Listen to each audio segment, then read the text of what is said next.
So we have really opened the doors, I think, to people who initially would not have thought yoga would be for them. And that's really exciting to see. To celebrate our community of local artists, the Art Museum of South Texas is asking 10 creatives one question.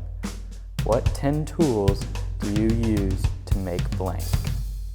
Yeah, so name is Melissa Macias. I hold an MD and a PhD, both degrees were obtained at the Medical College of Wisconsin.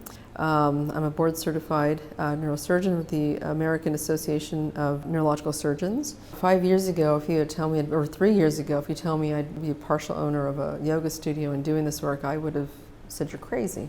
What are you talking about? Because I was one of those that didn't believe yoga was for me.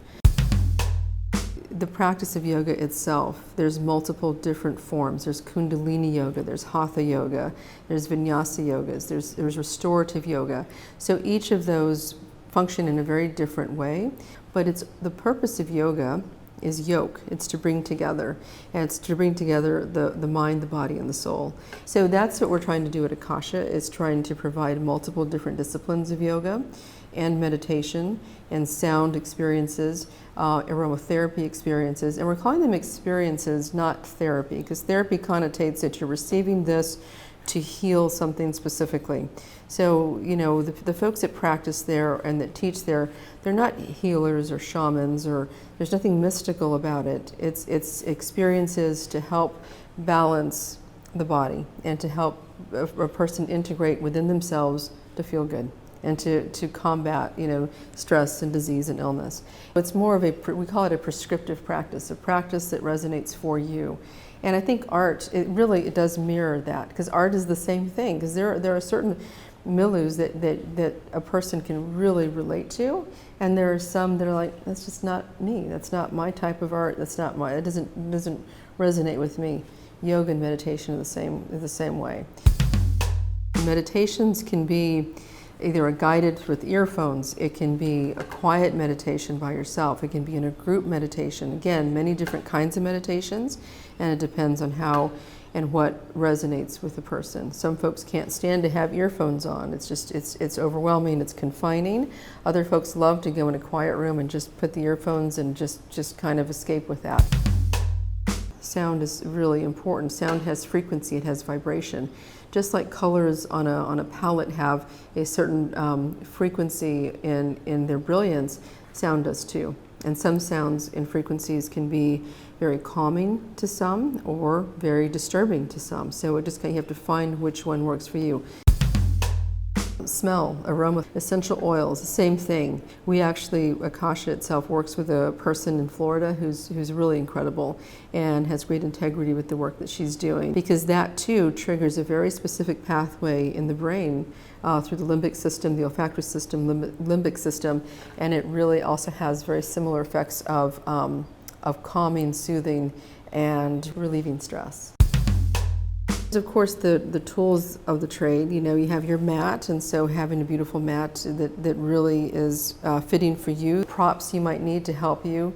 They're not something to hold you back. They actually help you to do things correctly, because a lot of individuals, and I've learned this now having opened a yoga studio, that a lot of, and myself included, had the misconception that yoga was for certain people and not for others. Nothing could be further from the truth. Yoga is about respecting your body and your practice. Whatever you can do, you make modifications and you just go with it as best you can. One of the essential elements is what is my intention? What is my goal? What am I trying to express? This is an intention stick that I wear. So it's a stick that has the tree of life embedded within it. It's not specific to any one religion or group. It's the tree of life, and inside of it, this little thing pops off, and there's a list of words that come with it. You pop them off and you put them inside, and your intentions stay near your heart chakra or your heart source. And so this creates, it interacts with our body's electromagnetic field, which we have, and it helps to set our intention. So in our practice of yoga, as in anything in life, it's intention. And so we really love to be affiliated with this great couple that are creating this beautiful piece of artwork, really, to help us to keep our intentions within us. We have some really amazing connections with people throughout the country. We have some folks that we've met from Los Angeles. For instance, there's a woman whom we get the Tibetan bowls from, and so she's of the Tibetan lineage, and that is her specialty, and so she knows exactly the perfect pitches to find. Aligning ourselves with others that are doing similar work. A gentleman, he goes by Horace.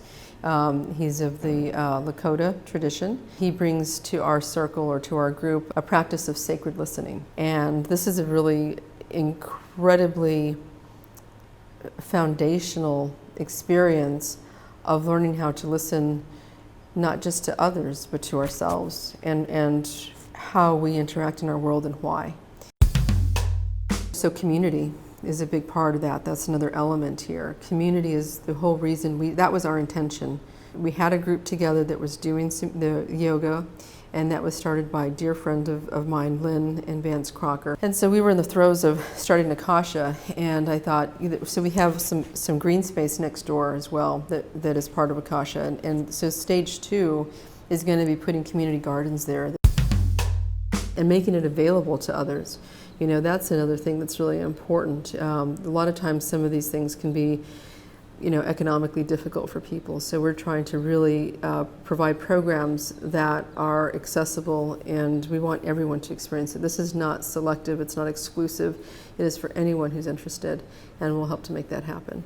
We're understanding now that staying in a wellness state is much preferable than just treating disease as it happens and treating things before. So that's really the ultimate hopeful potential goal of the work that we're doing, and having a lot of fun in the process.